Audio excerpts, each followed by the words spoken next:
Episode 90ல் வெற்றி cook பண்ணிட்டு இருக்காரு. அது துரை பார்த்துட்டே இருக்காரு. வெற்றி பண்ணுற ஒன்றையும் பார்க்கும்போது அவருக்கு கஞ்சா கருப்பு ஞாபகம் தான் வருது. அந்த தாடி எப்படி தடவுவார்ல, அந்த தடவுறது, அப்புறம் தோளில் துண்டு போட்டிருக்கிறது, நடந்து வந்து சர்வ் பண்ணுறது, இது எல்லாத்தையுமே பார்த்து அவர் கஞ்சா கருப்பையே பார்த்துக்கிட்டே இருக்காரு. வெற்றி கொடுக்குற ஃபுட்டு கூட அவர் கையில் வாங்க மாட்டேங்கிறாரு. அதனால வெற்றி போயிட்டு மாஸ்டர் கிட்ட, மாஸ்டர் நான் ஏதாவது தப்பு பண்ணிட்டேன்னா என்கிட்ட சொல்லுங்கள், நான் ஏதாவது தப்பு பண்ணேன்னா சொல்லுங்கள் அப்படின்னு சொல்லி கேட்குறாரு.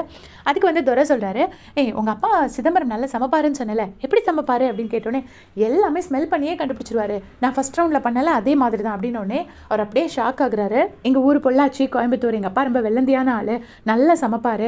ஆனால் திடீர்னு என்ன ஸ்டார் ஷெஃப் காம்படிஷனில் கலந்துக்கணும்னு ஆசைப்பட்டார். திடீர்னு காணாமல் போயிட்டார். என்னாச்சு அப்படிங்கிறதே தெரியல.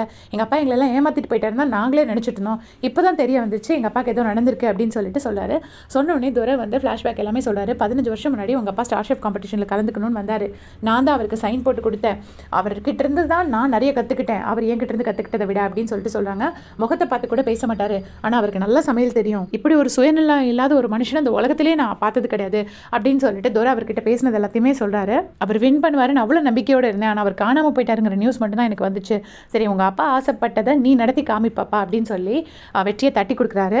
வெற்றி கேட்குறாரு, மாஸ்டர் நாளைக்கு ட்ரைனிங் அப்படின்னே விடிய காலையில் வந்துரு அப்படின்னு சொல்லிட்டு கிளம்புறாரு. இப்போ ரகுபதி சாரும் ரியாவும் பேசிட்டு இருக்காங்க. ரியா வந்து, அப்பா நீங்கள் தான் எனக்கு சின்ன வயசுலேருந்தே சொல்லி கொடுத்துருக்கீங்க, வாழ்க்கை நம்ம நினச்ச மாதிரிலாம் நடக்காது, ஆனால் எந்த இடத்துலையும் நம்ம நம்பிக்கையை தளர விடக்கூடாதுன்னு. அந்த ரகுபதி தான் எனக்கு வேணும் அப்படின்னு சொல்லி சொல்கிறாங்க. உன்னை என்னமா பண்ணுறது, நம்ம ரெசார்ட் இப்படி இருக்கிற நிலமையில என்னால் நம்பிக்கையாக இருக்க முடியல, இருந்தாலும் உனக்காக நான் நம்பிக்கையோடு இருக்கேம்மா, நீயும் கவலைப்படாதம்மா அப்படின்னு சொல்லிட்டு அப்பாவும் பொண்ணுக்கு அட்வைஸ் பண்ணுறாரு. இப்போ வெற்றி துரை கிட்ட ட்ரைனிங்க்கு வந்தாச்சு. விடிய காலையில் 2 பேரும் நடுக்கடலில் போயிட்டு இருக்காங்க. அப்போ வந்து இவர் கேட்குறாரு, ஏன் எப்போவுமே இந்த வாக்கி டாக்கியோடையே சுற்றுறீங்க, நடுக்கடலையே இருக்கிறீங்க, ஏன் எதுக்காக இப்படி வரீங்கன்னு தெரிஞ்சுக்கலாமா, சொல்லணும்னு தோணா சொல்லுங்கள் அப்படின்னு கேட்டோன்னே துரை வந்து சொல்கிறாரு, 2005 இலங்கை போர் நடந்தது. அப்போ என் பொண்டாட்டி பிள்ளைங்க எல்லாருமே அங்கே அகதிகளாக மாட்டி அங்கே இருந்தாங்க. அங்கேருந்து நிறைய பேர் அகதிகளாக இங்கே வந்துட்டு இருந்தாங்க. அதே மாதிரி என் பொண்டாட்டி பிள்ளைங்களும் எப்படியாச்சும் இங்கே கொண்டு வந்துடலாம் அப்படின்னு நினச்சி நான் வெயிட் பண்ணிட்டு இருந்தேன்.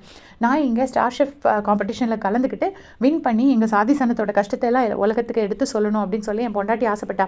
அவள் ஆசைப்பட்டாலேன்னு தான் நான் இங்கே வந்தேன். நான் கஷ்டப்பட்டு கலந்துக்கிட்டு முட்டி மோதி 2 வாட்டி ஸ்டார் ஷெஃப்பும் வின் பண்ணேன். ஆனால் எந்த சாதி சனமும் எந்த முன்னேற்றமும் எங்கள் சாதி சனத்துக்கு நடக்கலை அப்படின்னு சொல்லி சொல்கிறாரு. சொல்லிவிட்டு நான் வந்து கடைசியாக அவளை வந்து ஒரு ராத்திரி நான் அவகிட்ட இந்த வாக்கி டாக்கியில் தான் பேசினேன். பேசி அந்த சீன்ஸ் எல்லாம் நமக்கு காட்டுறாங்க. டோரா வந்து அவர் ஒய்ஃப் கிட்ட பேசுகிறாரு. உங்கள் ஒய்ஃப் சொல்கிறாங்க, எப்படியாச்சும் நம்ம சாதி சனத்தை பற்றி நம்ம வெளியில் சொல்லணுங்க, நீங்கள் வின் பண்ணோம் அப்படி இப்படின்லாம் சொல்கிறாங்க. 2 குழந்தைங்களும் அப்பா கிட்ட பேசணும்னு சொல்லி பேசுகிறாங்க. 3 பேர் சேர்ந்து ஒரு படகுல ஏறி வராங்க. நாளைக்கு காலையில் வந்துடுவோம் அப்படின்லாம் சொல்கிறாங்க. அதில் அந்த 2வது பொண்ணு சொல்கிறா, ரெண்டு பொண்ணுங்களை காட்டுறாங்க. அதில் 2வது பொண்ணு சொல்கிறா, அப்பா நான் அம்மாவை பத்திரமா கூட்டு வந்துடுவேன்ப்பா, நீ எதுக்கும் கவலைப்படாதப்பா அப்படின்னு சொல்லி சொல்கிறா. ஸோ இந்த 2 பொண்ணுங்களை இப்போ இனிமேல் எதுலையாவது காட்ட போகிறாங்களா அப்படிங்கிறது நமக்கு தெரியாது. அவங்க அப்பாவும் நம்பிக்கையோடு சரி வாங்கன்னு சொல்லிட்டு காலையில் வந்து வெயிட் பண்ணி நிற்கிறாரு. ஆனால் அவங்க எங்கேயுமே வரல. இதுக்கப்புறம் இவர் வந்து ஃபுல்லாக தேடி பார்த்துருக்காரு போல இருக்கு. எங்கேயுமே அவங்கள பார்க்கவும் முடியல. அவங்களுக்கு என்னாச்சுன்னு தெரில. அதுலேருந்து டெய்லி காலையில் அவர் இங்கே வந்து அவங்களுக்காக வெயிட் பண்ணி நின்றுட்டு போகிறாரு அப்படின்னு சொல்லிட்டு அந்த விஷயத்தை எல்லாத்தையுமே வந்து துரை வந்து வெற்றிக்கிட்ட ஷேர் பண்ணுறாரு. இப்போ ஐஷு வீட்டில் ஐஷு வந்து காலையில் ரெடி ஆகிட்டு இருக்காங்க. அப்பா குக் பண்ணுறதுக்கு கூப்பிட்டுருக்காங்க. அந்த டைமில் கரெக்டாக வேணி கால் பண்ணுறாங்க. வேணி கால் பண்ணோன்னே ஐஷு எடுத்துகிட்டு என்ன அப்படின்னோடனே வேணி சொல்கிறாங்க, நான் ஒரு லூசர் மாதிரி ஃபீல் பண்ணுறேன் வேணி.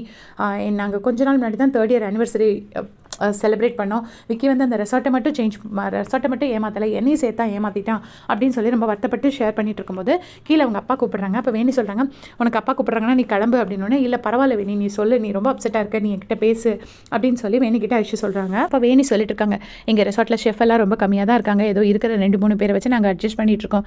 இதில் வெற்றி வேறு இடையில ப்ராக்டிஸ்னு போயிடுறாங்களே அப்படின்னோடனே, வெற்றி ப்ராக்டிஸ் ஆகி தானே புதுசாக இருக்குது அப்படின்னு சொல்லி ஐஷு கேட்குறாங்க. அதுக்கு வேணி சொல்கிறாங்க, ஆமாம் அவன் இப்போ ஷெஃப் ஆகிட்டான், உனக்கு தெரியாதா, அதோடு இல்லை ஸ்டார் ஷெஃப் காம்படிஷனில் கலந்துக்கிறதுக்கு யார்கிட்டயோ ட்ரைனிங் வேறு போகிறான் அப்படின்னோடனே, யார்கிட்ட ட்ரைனிங் போகிறான், ஏதோ மகாபலிபுரத்தில் ஒரு ஷெஃபா அவர்கிட்ட போகிறானா அப்படின்னு சொல்லிட்டு வேணி சொல்கிறாங்க. அவங்க அப்பா வேறு இந்த ரெசார்ட்டில் ஒர்க் பண்ணாருன்னு தெரிஞ்சதுலேருந்து அவன் ரொம்பவே இன்வால்வ் ஆகிட்டான் அப்படின்னு சொன்னோன்னே, என்னது அவங்க அப்பா இந்த ரெசார்ட்டில் ஒர்க் பண்ணார் அப்படின்னு சொல்லி ஐஷு ஷாக்கிங்காக கேட்குறாங்க. அதுக்கு வேணி, ஆமாடி லியோன்னு ஒருத்தர் வந்தார்ல, சிக்கான்னு கேட்டுட்டு இருந்தார்ல, அந்த சிக்கா வேறு யாரும் இல்லை வெற்றியோட அப்பா தானா அப்படின்னு சொல்லி சொன்னோடனே ஐஷுக்கு ஒன்றுனா ஞாபகம் வருது. அந்த சிக்காங்கிற ஃபோட்டோவை பார்க்குறாங்க. அந்த ஃபோட்டோவை பார்த்துட்டு நெடுமாறன் கிட்ட கேட்டிருப்பாங்க.